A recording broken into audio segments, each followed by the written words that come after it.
Olá, eu sou o Henrique Paladino e sejam bem-vindos a mais um vídeo. Nesse último final de semana, a NASCAR Cup Series e a Truck Series correram no New Hampshire Motor Speedway e foi um fim de semana bem movimentado porque foi a última prova da temporada regular da Truck Series, então a Truck é a primeira categoria das três principais a ter o seu grid do Chase definido e a Cup Series também viu uma corrida cheia de ação. Mas antes disso, uma rápida passada, como de costume, pelas notícias da NASCAR da semana. A Truck Series teve mais uma prova confirmada para o calendário de 2027, que é o retorno da pista de Mosport, um circuito misto no Canadá, que recebeu a Truck entre 2013 e 2019 e se tornou uma pista bem popular entre os fãs de NASCAR, com várias corridas bem marcantes, principalmente os finais de prova. E essa, no ano que vem, vai ser a primeira corrida de qualquer uma das três categorias principais da NASCAR no Canadá desde 2019. E hoje, segunda-feira, a Richard Childress Racing confirmou que o Austin Hill, que tem pilotado o carro 33 desde Charlotte, vai ficar na equipe para o ano que vem e fazer a sua primeira temporada completa na Cup Series. A corrida da Truck Series no sábado à tarde começou com uma cena relativamente familiar, ainda mais nesse ano, que foi o Lane Riggs largando na pole.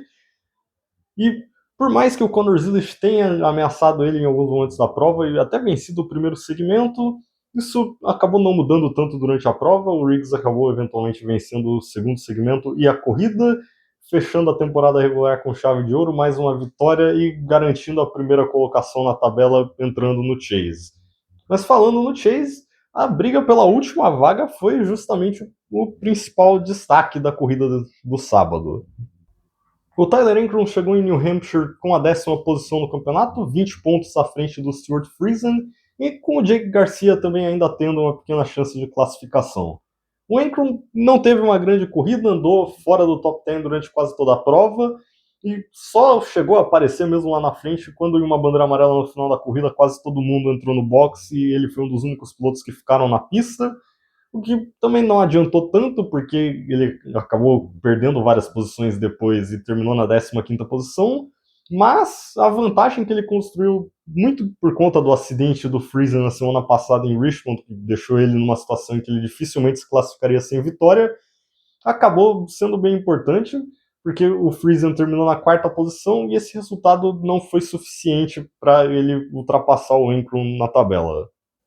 Com isso, a Truck Series é a primeira categoria que tem definidos os seus 10 pilotos que vão disputar o título nas últimas 10 provas, nas últimas 7 provas da temporada. E eles são Lane Riggs, Caden Honeycutt, Chandler Smith, Christian Eckes, Gil Ruggiero, Ty Majeski, Granton Finger, Daniel Hemrick, Ben Rhodes e Tyler Ankrum. O Rhodes e o Majeski são os únicos campeões que estão presentes nesse Chase. O Majeski campeão de 2024 e o Rhodes campeão de 2021 e 2023. Já a prova da Cup Series no domingo começou com uma cena não tão familiar assim. A NASCAR até tentou adiantar a largada das 3 da tarde para as 2 da tarde no horário local, porém estava chovendo bastante, então a corrida acabou começando mais ou menos na mesma hora que ela teria começado de qualquer jeito. Porém, mesmo com a chuva já tendo parado, a pista ainda estava meio molhada na hora da largada, então, assim como aconteceu na mesma pista 2 anos atrás, a NASCAR mandou os carros para a pista com aqueles pneus para pista molhada que são usados nesses ovais mais curtos e com pouca inclinação. O Tyler Reddick, depois de várias corridas sem muito destaque, começou a esboçar uma reação fazendo a pole, porém ele rodou logo na primeira volta, acabou caindo para o fim do pelotão, levou o Denny Hamlin e o Chris Buescher junto com ele, e por mais que eles até tenham conseguido se recuperar, nenhum dos três de fato apareceu na briga pela vitória. Com a pista ainda meio molhada no começo da prova, o Shane Van Gisbergen se destacou bastante, ele mais uma vez fazendo uma grande corrida na chuva, algo que é uma marca dele desde o início da carreira. O Conor Zilisch também largou da 20ª posição e apareceu entre os 10 primeiros, fez bastante progresso nessa fase inicial da prova, mas depois que a pista começou a secar ainda no primeiro segmento, os dois pilotos da Trackhouse acabaram caindo de rendimento. O Van Gisbergen até salvou alguns pontos no primeiro segmento com uma 9ª colocação, mas ele terminou na 20ª posição. Já para o Zilish a coisa foi ainda pior, porque já no terceiro segmento, depois de um toque entre o Michael McDowell e o Riley Herbst, que mandou o Herbst para o muro, ele acabou errando a curva 3, tentando escapar do acidente, bateu no carro parado do Herbst e também abandonou a corrida. O primeiro segmento foi vencido pelo Kyle Larson, que fez uma boa prova, terminou na quinta posição, mas no segundo segmento começaram a aparecer alguns outros pilotos que de fato brigariam pela vitória. Um deles foi o Ryan Blaney, que venceu o segundo segmento. O Ryan Preece também andou lá na frente, depois de ter crescido bastante durante a segunda metade da prova e até brigou pela liderança em alguns momentos da corrida. Mas o Preece terminou apenas em nono e as principais ameaças ao Blaney foram o Josh Berry e o Bubba Wallace, que também chegaram a disputar a liderança entre eles em alguns momentos da prova, chegaram a se tocar. Quando o Berry deu um toque no Bubba para assumir a liderança, o Bubba devolveu, e aí depois o Blaney chegou neles, passou os dois. O Bubba até conseguiu se aproveitar do tráfego para diminuir a vantagem do Blaney nas voltas finais, porém ele acabou dando uma errada numa oportunidade que ele teve até de tentar uma ultrapassagem com poucas voltas para o final. E com isso, nós tivemos a terceira vitória do Blaney nessa temporada e a segunda seguida dele em New Hampshire, depois de ele ter vencido essa mesma corrida nos playoffs do ano passado.